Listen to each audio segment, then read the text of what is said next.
Maka mustahil kalau kita menginginkan surga, tetapi yang dijadikan idola adalah orang-orang kekinian. Apalagi kita hidup di negeri plus 62. Dikit-dikit yang diikuti yang viral, yang diikuti yang followernya banyak. Sesesat apapun dan seaneh apapun dilihat, diikuti, digemari. Na'udzubillah. Jangan mengikuti orang-orang kekinian. Kenapa? Karena keselamatan itu ada dengan mengikuti salaf. Salaf artinya para pendahulu kita. As-salafus salih, para pendahulu kita yang saleh. Siapa mereka? Para pendahulu kita yang saleh, 3 generasi terbaik umat yang kita sebutkan tadi. Dan kehancuran itu ada, kata para ulama, ketika kita mengikuti khalaf. Siapa khalaf? Mereka orang-orang belakangan yang muncul di akhir-akhir zaman. Apalagi Nabi Muhammad sallallahu alaihi wasallam telah menginformasikan bahwa tidaklah bertambah waktu, melainkan waktu yang datang itu akan lebih buruk dan rusak keadaannya, syarrun min qabliha, dibandingkan dengan waktu yang sebelumnya. Bertambah masa, bertambah tahun, bertambah zaman, pasti yang setelahnya, yang sesudahnya, keadaannya akan lebih rusak, lebih buruk. Ini kata Nabi Muhammad sallallahu alaihi wasallam. Sehingga kalau seperti itu keadaannya, berarti orang-orangnya pun ya kurang lebih sama dengan keadaan zaman. Dan sekarang kita hidup di tahun 1441 Hijriah kurang lebih. 14 abad sudah tertinggal kita dari masa Rasulullah dan para sahabatnya radhiyallahu taala anhum. Jangankan 1 abad, jangankan 14 abad, 1 tahun saja, ketika bertambah tahun demi tahun, hanya selisih 1 tahun saja, itu pasti sudah ada perbedaan. Jamaah rahimani wa rahimakumullah.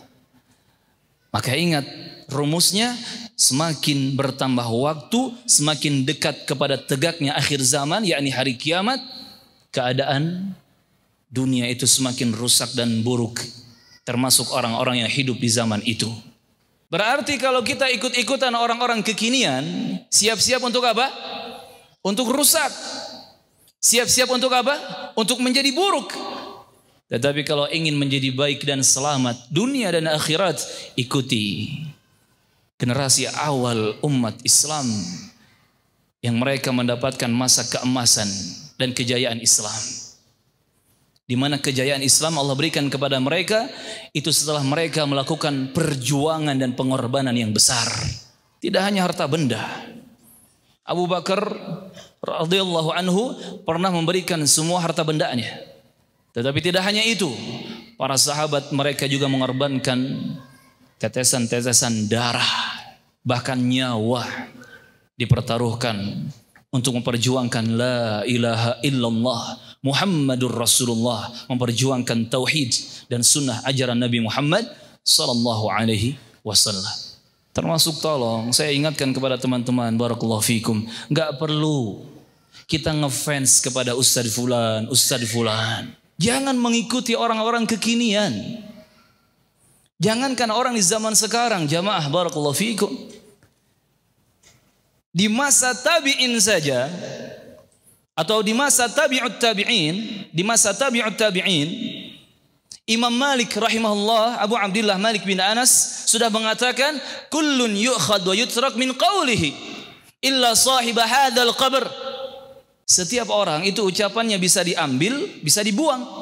Setiap orang ucapannya, perkataannya itu bisa diterima atau ditolak, kecuali ucapan pemilik kuburan ini, sambil menunjuk kuburan Nabi Muhammad sallallahu alaihi wasallam. Karena ucapan Nabi Muhammad semuanya mutlak harus diterima, tidak boleh ada yang ditolak, satu kata pun, satu kalimat pun. Ini Imam Malik bin Anas rahimahullah ta'ala sudah mengucapkan ini di zaman hidupnya tabi'ut tabi'in, masih di zaman generasi ketiga yang mereka merasakan keemasan Islam. Tetapi Imam Malik sudah mengatakan demikian. Di zaman tabi'ut tabi'in saja, enggak semua orang tabi'ut tabi'in bisa diambil ucapannya begitu saja atau mutlak, tidak bisa.